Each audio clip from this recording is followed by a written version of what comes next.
বাইতুল আমান সোসাইটি কেন্দ্রীয় মসজিদ কর্তৃক আয়োজিত আজকের এই যাকাতের তাৎপর্য ও গুরুত্ব শীর্ষক সেমিনারের সম্মানিত সভাপতি, সম্মানিত বিজ্ঞ আলোচকবৃন্দ, ওলামায়ে কেরাম এবং আরও যে সকল উপস্থিতি এখানে রয়েছেন, আপনাদের সবাইকে ধন্যবাদ জানাই, আপনাদের সবাইকে মোবারকবাদ জানাই। অত্যন্ত গুরুত্বপূর্ণ একটি বিষয় যাকাত। সালাতের চাইতে কোনো অংশে কম গুরুত্বপূর্ণ নয়, কিন্তু আমাদের কিছুটা উপেক্ষা কিংবা অবহেলা বা অসতর্কতার কারণে যাকাত বিষয়ে আমরা খুব বেশি সচেতন হতে পারি নাই, এবং আমাদের মধ্যে মানুষ যতটা সালাতমুখী ততটা যাকাতমুখী নয়, সত্যি কিনা? ফলে এটা আজকের বর্তমান সময়ের দাবি, মুসলিম উম্মার জন্য এটা অত্যন্ত প্রয়োজন যে ইসলামের যে যতগুলো গুরুত্বপূর্ণ এরিয়া আছে সবগুলোর প্রতি সমান সচেতনতা প্রয়োজন। ইসলামের যে 5টা রোকন আছে সেই রোকনগুলো আমরা সঠিকভাবে পালন করছি কিনা, এবং পালনের আগে সঠিক জ্ঞান ইলম আমরা অর্জন করতে পারছি কিনা, এবং কোরআন হাদিস ভিত্তিক এখানে যে জিনিসগুলোতে সবচেয়ে বেশি গুরুত্ব দেওয়া হয়েছে, ফোকাস করা হয়েছে, সেগুলো কি আমরা অনুধাবন করতে পারছি কিনা, এটা খুব গুরুত্বপূর্ণ ইস্যু। কারণ একটা গুরুত্বপূর্ণ কাজকে যদি আপনি ততটা গুরুত্বপূর্ণ মনে না করেন তাহলে দেখবেন যে কাজটা আর হবে না। ঠিক এটাই হয়েছে আমাদের বাংলাদেশে।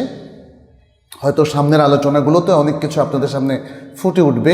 শুধু ছোট্ট আকারে একটা কথা বলি, বাংলাদেশে যদি সঠিকভাবে যাকাত আদায় করা যেত তাহলে অনেকগুলো পরিসংখ্যান বলছে এটা প্রায় 1 লক্ষ কোটির মতো হতো।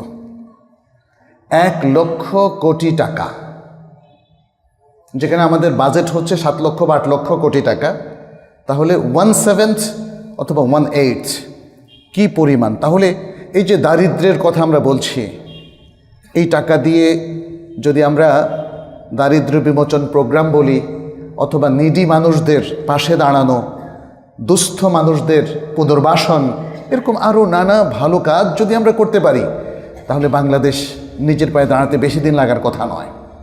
1 লক্ষ কোটি টাকা যদি এই দরিদ্র জনগোষ্ঠীর হাতে যায়, কি পরিমাণ উৎপাদন বাংলাদেশে বেড়ে যাবে। কারণ এরা তো আর বসে থাকবে না, এই টাকাটাও তারা খেয়ে শেষ করবে না। এই টাকা দিয়ে তারা দেশের উন্নয়নে কাজ করবে, জিডিপি বেড়ে যাবে, পার ক্যাপিটা ইনকাম বেড়ে যাবে, মানুষের সচ্ছলতা চলে আসবে। যাকাতকে তো সেই ধরনের উপকরণ হিসাবে ইসলাম দিয়েছে, কিন্তু আমরা এটাকে ভিক্ষার একটা উপকরণে পরিণত করেছি। কিছু যাকাত নিয়ে মানুষকে দাঁড়িয়ে দাঁড়িয়ে টাকা দিয়ে দিচ্ছি। আজকে ইনশাল্লাহ আমি আশা করি যে আমাদের পরবর্তী আলোচনাগুলোর মধ্য দিয়ে সেই বিষয়গুলো আপনাদের সামনে চলে আসবে, যে যাকাতের মাধ্যমে কিভাবে দেশের দারিদ্র্যের সমস্যাটা দূর করা যায়, কিভাবে দুস্থ এবং গরিব দরিদ্র মানুষগুলোকে সচ্ছল করা যায়, এবং কিভাবে জাতীয় উন্নয়নটা আরও ত্বরান্বিত করা যায়। এই জন্যই যাকাতকে অর্থনীতির একটা উপকরণ হিসাবে ইসলাম অপরিহার্য করে দিয়েছে।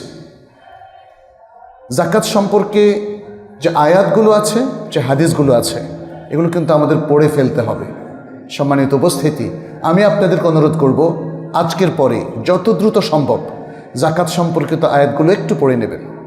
এখন গুগলে সার্চ দিলেও আপনি যদি বলেন যাকাত সম্পর্কিত আয়াতগুলোকে একসাথে দেখতে চাই, এমনকি এআইকেও যদি বলেন আপনাকে এনে দেবে, তাহলে সেগুলো একটু তেলাওয়াত করুন, পড়ুন এবং অর্থটা একটু অনুধাবন করুন। আর পাশাপাশি কিতাবুজ যাকাত, কিতাবুজ যাকাত প্রায় প্রত্যেকটা হাদিসের গ্রন্থে আছে, বুখারীতে আছে, মুসলিমে আছে, কিন্তু বলুন তো আমরা কি কখনো প্ল্যান করে কিতাবুজ যাকার হাদিসগুলো পড়েছি?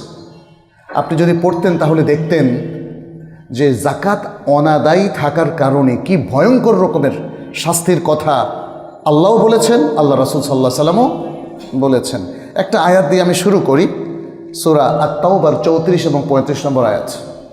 আল্লাহ সুবহানাহু ওয়া তাআলা বলছেন, ওয়াল্লাযীনা ইয়াকনিজুনা আয-যাহাবা ওয়াল ফিদ্দাতা ওয়া লা ইউনফিকুনাহা ফি সাবিলিল্লাহ, যারা স্বর্ণরূপা তথা সম্পদকে পুঞ্জীভূত করে রাখে এবং আল্লাহর রাস্তায় ব্যয় করে না। এখানে যাকাতকে ইন্ডিকেট করা হচ্ছে, আল্লাহর রাস্তায় ব্যয় করে না, অর্থাৎ এগুলো থেকে যাকাতটা সে বের করে না।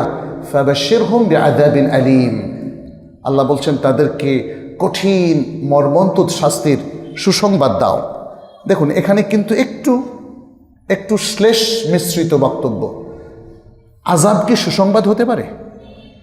তার মানে মানুষ জাকাত থেকে নিজেদেরকে এমনভাবে বিরত রাখছে, জাকাত না দিয়ে টাকা বাঁচাচ্ছে, মনে হয় যেন সে মাশাআল্লাহ অনেক টাকার আল্লাহকে আল্লাহর পথে দিতে হলো না, এরকম একটা ভাব আছে মানুষের মধ্যে এবং ধনী মানুষের মধ্যে। আপনি দেখবেন অধিকাংশ বাংলাদেশের কর্পোরেট সংস্থাগুলো তারা কিন্তু পয়সা হিসেব করে জাকাত দেয় না।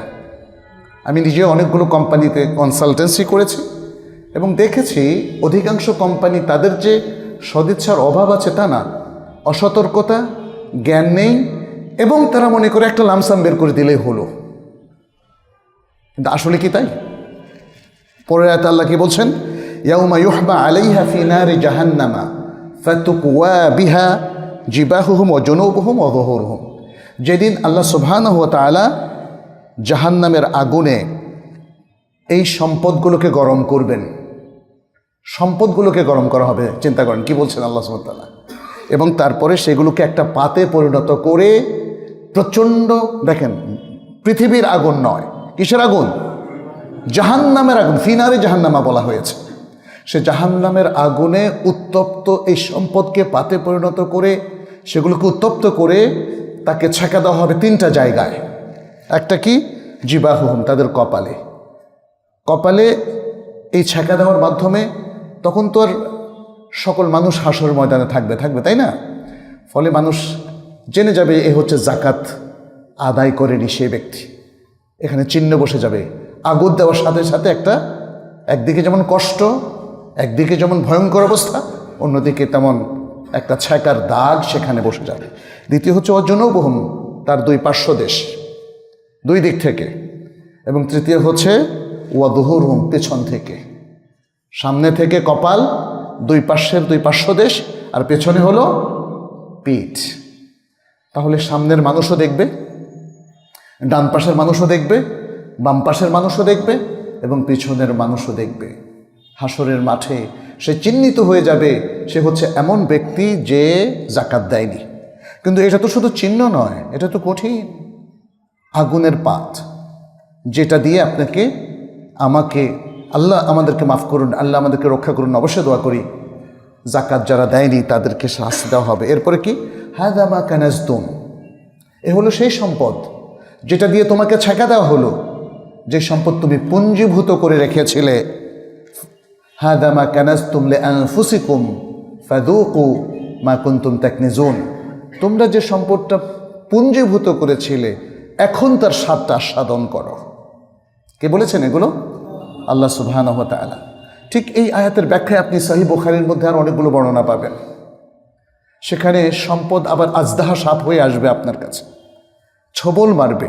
তাহলে এই কি আপনার প্রিয় সম্পদ? প্রিয় ভাইয়েরা, আপনি যাকে প্রিয় মনে করছেন সেটা আপনার বিরুদ্ধে যাবে, আপনার বিরুদ্ধে দাঁড়াবে। সেই সম্পদ দিয়ে কঠিন শাস্তি দেওয়া হবে যদি আমরা জাকাতটা আদায় না করি। ভয়ঙ্কর অবস্থা। কিন্তু এই পৃথিবীর বর্তমান অবস্থা দেখে ভুলে গেলে চলবে না। মানুষের অবস্থা সবসময় একরকম যায় না। আল্লাহ বলছেন তিলকাল আইয়ামু নুদাউলুহা বাইনান নাস। তিনি দিবস, অবস্থা, জীবনের পরিবর্তন ঘটিয়ে দেন, আবর্তন ঘটিয়ে দেন। যারা আজকে সুখী তারা যে সারা জীবন সুখী থাকবে এমন কোনো গ্যারান্টি নেই। আর যারা আজকে দুঃখী, আপনিও দুঃখ পাবেন না, সুদিন আপনারও আসবে। যারা আজকে ক্ষমতায়, তাদেরও মনে রাখতে হবে এই ক্ষমতা চিরস্থায়ী হয় না, যত বড় শক্তির অধিকারী আপনি হন না কেন। আর যারা আজকে নির্যাতিত, তাদেরও খুব দুঃখ পাওয়ার কোনো কারণ নেই। একদিন আল্লাহ তাদেরকেও হয়তো বিজয় দান করবেন, তাই না? এভাবে দুনিয়ার আবর্তন। অতএব দুনিয়ার এই অবস্থাকে চিরস্থায়ী অবস্থা মনে করবেন না। দুনিয়া হলো টেম্পোরারি জায়গা, আমাদের পার্মানেন্ট যে রেসিডেন্স কি সেটা আখিরাত, এবং আমরা আশা করি জান্নাত ইনশাআল্লাহ। আল্লাহ যেন আপনাদের আমাদের সবাইকে জান্নাতুল ফেরদাউস নসিব করেন, আমিন। সেই পার্মানেন্ট রেসিডেন্সের জন্য আমাদের পাথেয় সংগ্রহ করতে হবে। জাকাত হচ্ছে তেমনই একটা বিষয়। আমি এরপর আপনাদের সামনে একটু আরেকটা বিষয় নিয়ে একটু সংক্ষিপ্তভাবে উপস্থাপন করতে চাই। সেটি হচ্ছে জাকাত কোন কোন খাতে আমরা ব্যয় করব। যেহেতু এখানে বিভিন্ন স্লটে আমাদের ভাইরা আলোচনা করবেন, তাহলে জাকাত কোন কোন খাতে আমরা ব্যয় করব সেটা নিয়ে একটু আলোচনা করতে চাই। কারণ জাকাত আদায় করা এবং প্রদান করা এটা খাতের সাথে খুব জড়িত। আপনি যদি খাতগুলোতে ভুল করেন, জাকাত কিন্তু আদায় হবে না। জাকাত বের করলেন, কিন্তু কাকে দিলেন? ভুলভাবে দিলে হবে না। সেই নির্দেশনাটাও আল্লাহ সুবহানাহু ওয়া তাআলা সূরাত তাওবার 60 নম্বর আয়াত 60 নম্বর আয়াতে উল্লেখ করে দিয়েছেন। সূরাত তাওবাতে আল্লাহ সুবহানাহু ওয়া তাআলা আমাদের মুসলিম উম্মার জন্য, পুরো মানবতার জন্য গুরুত্বপূর্ণ অনেকগুলো বিষয় তিনি এখানে তুলে ধরেছেন, আলোচনা করেছেন, নির্দেশনা দিয়েছেন। এই 60 নম্বর আয়াতও একটা গুরুত্বপূর্ণ আয়াত। আল্লাহ সুবহানাহু ওয়া তাআলা বলছেন, ইন্নামাস সাদাকাতু লিল ফুকারাই ওয়াল মাসাকিন ওয়াল আমিলিন আলাইহা ওয়াল মুআল্লাফাতি কুলুবুহুম ওয়া ফির রিকাবি ওয়াল গারিমিন ওয়া ফি সাবিলিল্লাহি ওয়া ইবনিস সাবিল ফরিদাতাম মিনাল্লাহি ওয়াল্লাহু আলিমুন হাকিম। বলছেন সাদাকাত, এখানে আর সাদাকাত বলতে আর সাদাকাতুল মাফরুদা, ফরজ সাদাকা, ফরজ জাকাত, এটা তো শুধু ফকিরদের জন্য। প্রথমে বলছেন লিল ফুকারা, ফকিরদের জন্য, তারপরে বলছেন মিসকিনদের জন্য, তারপরে বলছেন ওয়াল আমিলিন আলাইহা, যারা রাষ্ট্রীয় নির্দেশনায় মুসলিম রাষ্ট্রের পার্ট হিসাবে যারা অনুমতিপ্রাপ্ত হয়ে জাকাত উসুল করে, খরচ করে, জাকাত ভিত্তিক প্রতিষ্ঠান, তাহলে তারা তাদের কর্মচারীদের বেতন এখান থেকে দিতে পারবে। ওয়াল মুআল্লাফাতি কুলুবুহুম, এবং মানুষের হৃদয়কে আকর্ষণ করার জন্য, এখানে মানুষ বলতে মুসলিম অথবা ইসলাম গ্রহণের জন্য প্রস্তুত এমন মুসলিম, তাদের জন্যে, অথবা সেই সকল অমুসলিম যারা ইসলামের বিরুদ্ধে খুব সোচ্চার, কিন্তু তাদের একটু মন নরম করলে তারা মুসলমানদের প্রতি সদয় হবে, সে উদ্দেশ্যেও জাকাত দেওয়া যাবে। এটা হলো সেই চতুর্থ খাত। ওয়াফির রিকাবে, এবং দাস মুক্তির ক্ষেত্রে, ওয়াল গারিমিনা, ঋণ থেকে যারা ঋণগ্রস্ত, সেই সকল ঋণগ্রস্তদের ঋণ মুক্তির ক্ষেত্রে, ওয়াফি সাবিলিল্লাহ, আল্লাহর পথে তথা জিহাদ ফি সাবিলিল্লাহর পথে, ওয়াবনিস সাবিল, এবং পথিকদের জন্য, মুসাফিরদের জন্য তাদের সহযোগিতায় 8টা খাতে জাকাত দেওয়া যাবে। এখানে তাহলে খাত হচ্ছে 8টা। প্রথম হচ্ছে ফকির, তারপরে মিসকিন, তারপরে আল আমিলিন আলাইহা, জাকাত কর্মচারী বা জাকাত প্রতিষ্ঠানের লোকদের খরচ এবং ব্যয় নির্বাহ করা, এবং চতুর্থ হচ্ছে মুআল্লাফাতে কুলুব। আপনারা লক্ষ্য করবেন প্রথমে এই 4টা খাতে লাম দিয়ে বলা হয়েছে, ইন্নামাস সাদাকাতু লিল ফুকারা ওয়াল মাসাকিন ওয়াল আমিলিন আলাইহা ওয়াল মুআল্লাফাতি কুলুবুহুম। তার মানে হচ্ছে তাদেরকে মালিক বানিয়ে দিতে হবে। লাম লিত তামলিক, লাম লিত তামলিক, তামলিক মানে কাউকে ওনারশিপ দিয়ে দেওয়া। তাহলে এই 4টা শ্রেণীকে আপনি জাকাত যখন প্রদান করবেন তাদেরকে ওনার করে দিবেন, মালিক বানিয়ে দিবেন। ফকিরকে যখন দিবেন সত্য ত্যাগ করে তাকে দিতে হবে, কোনো শর্ত সাপেক্ষে না। আপনার কোনো কর্মচারীকে যদি আপনি জাকাত দেন আর যদি তার বেতনটা কমায় দেন, তাহলে আসলে জাকাতটা আপনি খেলেন, আপনি জাকাতটা ঠিক মতো আদায় করলেন না। কারণ জাকাত দিয়ে একটা বেনিফিট নিচ্ছেন আপনি। কোনো প্রতিষ্ঠান, কর্পোরেট সংস্থা যদি জাকাতের টাকা দিয়ে হয়তো কোনো ভালো কাজ করতে চায়, কিন্তু সেখান থেকে সে বেনিফিটটা নেয়, তাহলে কিন্তু জাকাত আদায় হবে না। এটা পরিপূর্ণ সত্য ত্যাগ করে লিল্লাহ, আল্লাহর ওয়াস্তে, শুধু আল্লাহকে সন্তুষ্ট করার জন্য জাকাতটা দিতে হবে। দ্বিতীয় হচ্ছে মিসকিন। ফকির এবং মিসকিন তারা উভয় কিন্তু দরিদ্র, কিন্তু একদল হচ্ছে হতদরিদ্র, আরেক দল হচ্ছে দরিদ্র। হতদরিদ্র হচ্ছে যারা এক্সট্রিমলি পুয়ার, যারা পুয়ার তাদেরকে বলা হয় হতদরিদ্র, আর দরিদ্র হচ্ছে যারা পুয়ার। এখন ফকির হতদরিদ্র না মিসকিন হতদরিদ্র? আমাদের বাংলাদেশে সাধারণত আমরা মিসকিনদেরকে হতদরিদ্র বলি, আর ফকির হচ্ছে যে দরিদ্র। কিন্তু এখানে আয়াতের ভাষ্যে বোঝা যায়, মুফাসসিরিন কেরাম বলেন আল্লাহ হতদরিদ্র দিয়ে শুরু করেছেন, আল্লাহ হতদরিদ্র দিয়ে শুরু করেছেন, এই জন্য ফকিরদের কথা আগে বলেছেন। ফলে ফকির হচ্ছে সেই ব্যক্তি যার কোনো ধরনের মানে সম্পত্তি নাই, এমনকি আজকের খাবারও যার নাই, হতদরিদ্র, কিচ্ছু নাই তার। আর মিসকিন হচ্ছে যার কিছু আছে কিন্তু স্টিল সে নিডি, তার অনেক কিছুর এখনও প্রয়োজন। জি, তারপরে তৃতীয় হচ্ছে জাকাত কর্মচারী, আর চতুর্থ হচ্ছে যেটা আমি মুসলিমদের ব্যাপারে একটু ব্যাখ্যা করলাম। তাহলে এই চারটা শ্রেণী যাদের কাছে জাকাত আমাদের সত্য ত্যাগ করে তাদের কাছে পৌঁছে দিতে হবে, তারা মালিক হবে, তারা খরচ করবে তাদের যেখানে ইচ্ছা। আচ্ছা, এরপরে হলো দেখেন, এরপরে বলছে ফি দিয়ে, ওয়াফির রেকাবে ওয়াল গারিমিনা ওয়াফি সাবিলিল্লাহি ওয়াবনিস সাবিল, ফি দিয়ে। তার মানে হচ্ছে তাহলে বাকি চারটা খাত এটা আমাদেরকে বুঝতে হবে, কিন্তু খাতগুলোতে খরচ করলেই চলবে, সে খাতগুলোতে খরচ করলেই চলবে। প্রথম খাতটা হচ্ছে ফির রেকাব। রেকাব, রেকুন মানে হচ্ছে যারা দাস তাদেরকে বোঝানোর উদ্দেশ্য, অর্থাৎ ফি ইতকির রেকাব, ফি ইতকির রেকাব। তো এখন তো আর দাস প্রথা নাই, তাহলে এই জায়গাটা এখন যে কোনো মানুষকে তাদের দুস্থ, কঠিন, বালা মুসিবত এগুলো থেকে মুক্ত করার জন্য দেওয়া যাবে, এটা উলামায়ে কেরাম বলেছেন। তার মানে হচ্ছে যেমন জেল জুলুম নির্যাতনের মুখোমুখি যে মানুষগুলো, তাদেরকে রক্ষা করার জন্য আপনি জাকাতের টাকা ইউজ করতে পারেন। এরপর বলছে অল গারিমিন। গারিমিন মানে যারা ঋণগ্রস্ত। কোন ধরনের ঋণগ্রস্ত? যারা 1000 কোটি টাকা ব্যাংক থেকে নিয়ে ঋণগ্রস্ত হয়েছে, এটা কি সেটা? হ্যাঁ, এরা তো ঋণ খেলাপি, এরা ঋণগ্রস্ত না, এরা হলো ঋণ খেলাপি অধিকাংশ ক্ষেত্রে। তবে হ্যাঁ, কোনো সত্যিকার ভালো মানুষ যিনি হয়তো অনেক ঋণ নিয়েছেন, ব্যবসায়িক ঋণ, কিন্তু আজকে হয়তো জীবনের পরিক্রমায় তিনি কঠিন অবস্থায় পড়ে গেলেন, এটা দেখতে হবে, কনসিডার করতে হবে। সাধারণত বলা হয় মানুষ তার জীবন বাঁচানোর প্রয়োজনে, তার জীবিকার তাগিদে যে ঋণগুলো তিনি নিতে বাধ্য হন, তার চিকিৎসার জন্যে, অথবা তার বাচ্চাদের পড়াশোনার জন্যে, অথবা তার সংসার চালানোর জন্যে, অথবা জীবিকা নির্বাহের জন্যে, এগুলো হচ্ছে মৌলিক ঋণ।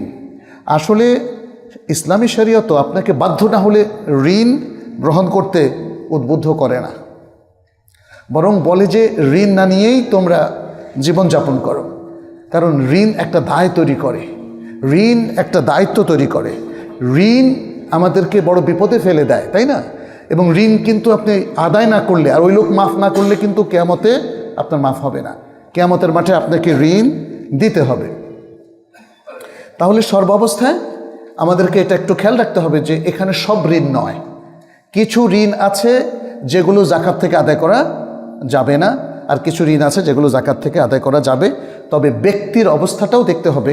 একজন ধনী মানুষ যদি সত্যি আজকে দরিদ্রের কাতারে চলে আসেন, তাহলে তাকে যেমন দেওয়া যাবে যেহেতু দরিদ্র হয়ে গেছেন, ঠিক তেমনি তার ঋণও শোধ করা যাবে যদি তার ঋণটা একটা ব্যবসাকে ফুলিয়ে ফাঁপিয়ে বা কর্পোরেট সংস্থায় রূপান্তরিত করার জন্য না হয়, বরং এটা মৌলিক ঋণ হয়। আচ্ছা, এরপরে আমরা কি বললাম? ফি সাবিলিল্লাহ। সাবিলিল্লাহ খাতে উলামায়ে কেরামের বক্তব্য হচ্ছে এটা জিহাদ, জিহাদ ফি সাবিলিল্লাহ।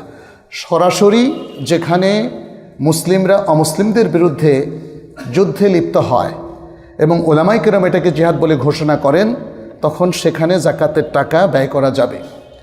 আর উলামায়ে কেরাম আরেকটা কথাও বলেছেন, জিহাদ ফি সাবিলিল্লাহর বিকল্প যে আমলগুলো সেটাও এখানে গণ্য হতে পারে। যেমন কি? যেমন ইসলামী দাওয়াহ এবং যেমন ইসলামী শিক্ষা, ইসলামী শিক্ষা খাতে এবং ইসলামী দাওয়াহ। কারণ ইসলামী শিক্ষার মধ্য দিয়েও এটাকে বলা হয় ইন্টালেকচুয়াল জিহাদ, এটা হলো বুদ্ধিবৃত্তিক জিহাদ। আজকে দেখেন শিক্ষা দীক্ষা আমরা পিছিয়ে, ফলে সারা দুনিয়া আমাদের উপর উঠে গেছে। আপনি যদি শিক্ষা দীক্ষায় মুসলিম উম্মাকে আবার আগায় নিতে পারেন, দুনিয়া আপনার পিছনে পড়ে যাবে। অতএব শুধু অস্ত্রের জিহাদ নয়, এই বুদ্ধিবৃত্তিক জিহাদও খুব গুরুত্বপূর্ণ একটা বিষয়। ফলে আর এই বুদ্ধিবৃত্তিক জিহাদটা প্রতিষ্ঠিত হয় দাওয়াতি কর্মকাণ্ডের মাধ্যমে এবং ইসলামী শিক্ষার মাধ্যমে।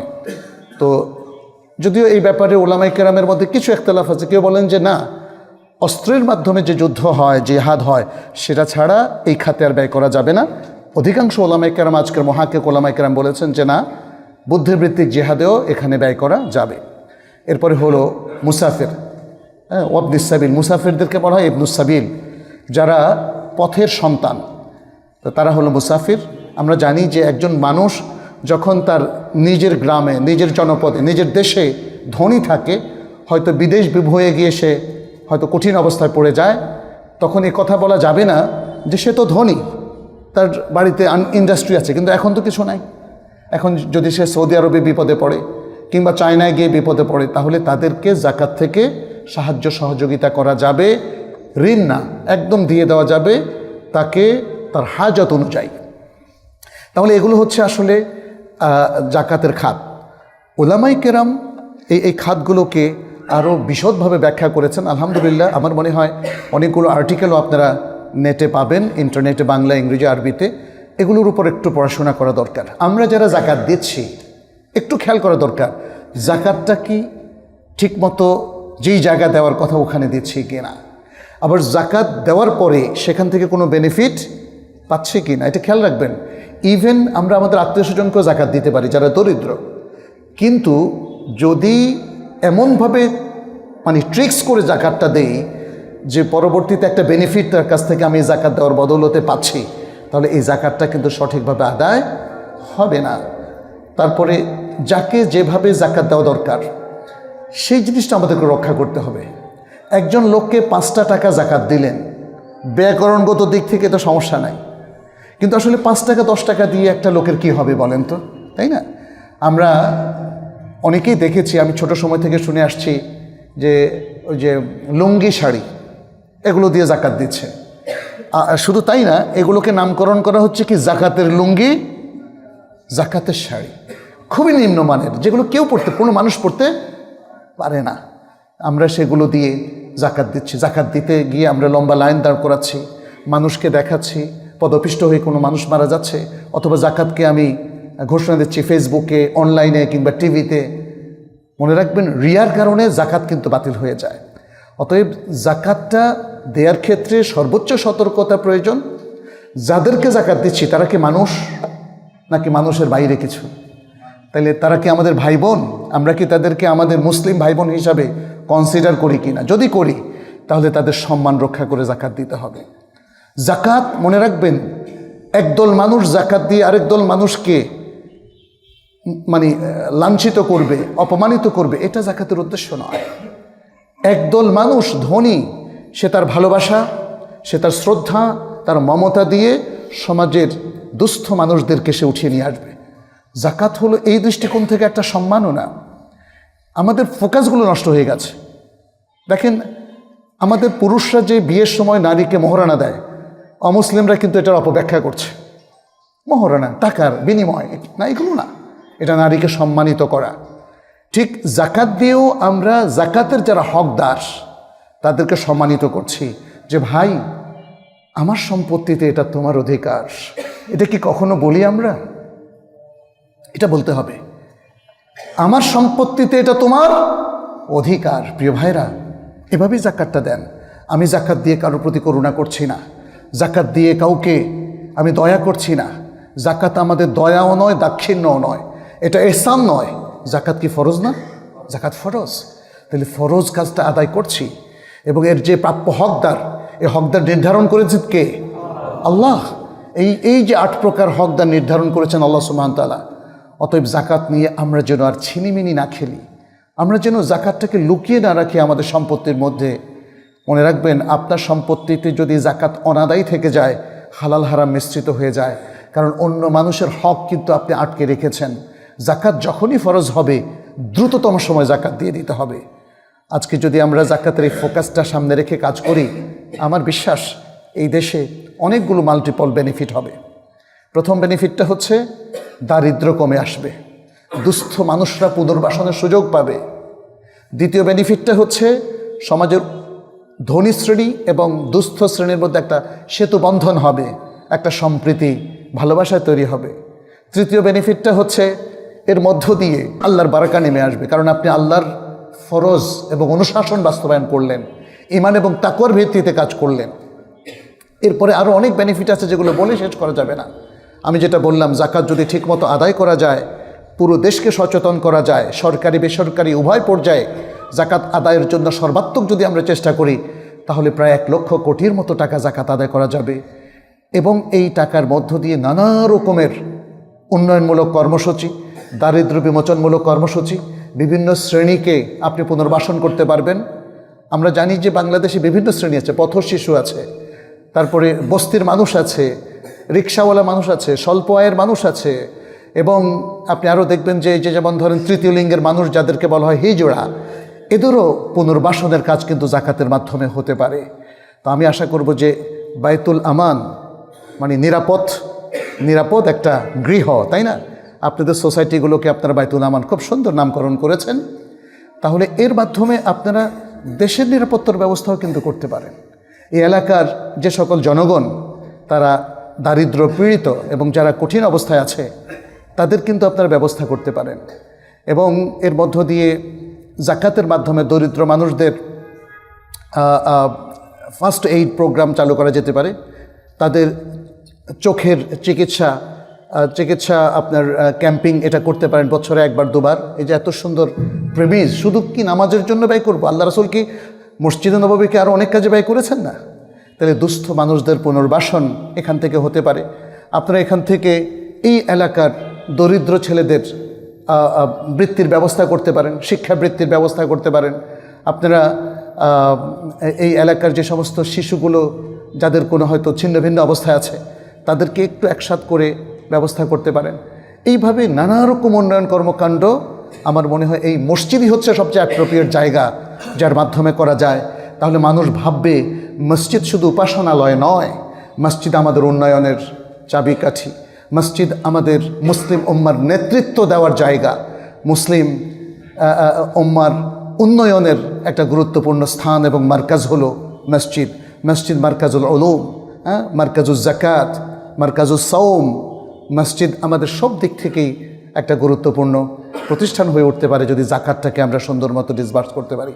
তো আমি আশা করব যে ইনশাআল্লাহ আজকের এই সেমিনার যেন আমাদের জন্য একটা নতুন একটা উদ্দীপনার কারণ হয়, নতুন যাত্রার একটা মাইলফলক হিসাবে কাজ করে। যারা এর আয়োজন করেছেন আমি তাদের জন্য দোয়া করি, আল্লাহ যেন তাদেরকে বারাকা দেন এবং আমাদের সবার প্রচেষ্টার মধ্যে আল্লাহ বারাকা দিয়ে এই দেশটাকে আল্লাহ সকল সমস্যার ঊর্ধ্বে নিয়ে একটা মুসলিম জনপদ হিসাবে কবুল করেন, একটা মুসলিম দেশ হিসাবে কবুল করেন এবং ইসলামের মধ্যে আমরা যেন খুব সুন্দরভাবে নির্বিঘ্নে থেকে জীবনযাপন করতে পারি। আল্লাহর কাছে সেই দোয়া কামনা করে আপনাদের সবাইকে ধন্যবাদ জানিয়ে শেষ করছি। হাদা সাল্লাল্লাহু ওয়াসাল্লাম আলা নবিয়ানা মুহাম্মদ ওয়া আলা আলিহি ওয়া আসহাবিহি আজমাইন। আসসালামু আলাইকুম ওয়া রাহমাতুল্লাহি ওয়া বারাকাতুহু।